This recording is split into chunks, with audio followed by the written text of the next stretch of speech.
Hello everyone. In this video I will show how to build a Mult 2 buffered multiple. This is a very easy build and it's a great module to begin your DIY modular journey with. And it's also a very useful module to have in your case. To build this module you will need some standard tools like a soldering station, a fume extractor or good ventilation at your workplace. You need some solder wire and a side cutter. You can buy this module as a kit or download the manufacturing files from my GitHub and order the PCBs and all the parts yourself, if you prefer that. But if you buy it from my synthdiy store, this is what you get. PCBs with all the SMT components already soldered in place, an aluminium panel and a small bag with all the through-hole components that you will need to complete the build. The bag contains the power connector, electrolytic capacitors and the jacks on the front panel. Alright, let's jump straight into the build. You start by mounting the two electrolytic capacitors and solder them in place.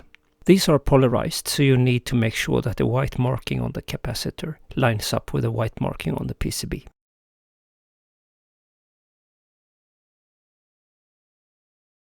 After you have soldered them, trim the leads as tight as possible to the PCB. The next step is to attach the power connector, and it is mounted from the other side of the PCB.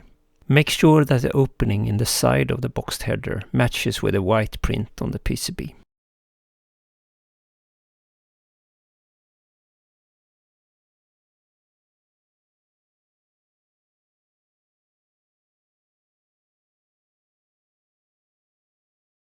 Okay, next up we have the jacks on the front panel. Some of the jacks share a common ground pad in the PCB, and those pads are marked with the text G and D and a small square around the hole. Insert the jacks one by one and use the front panel as a guide to align the jacks correctly.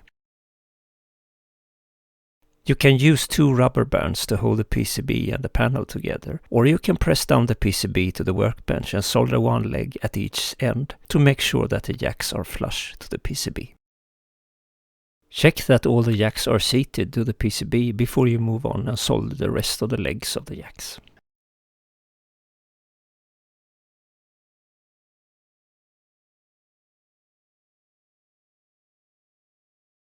Okay, one more thing to check. The panel should be oriented so that the top matches with a small white triangle mark on the back of the PCB.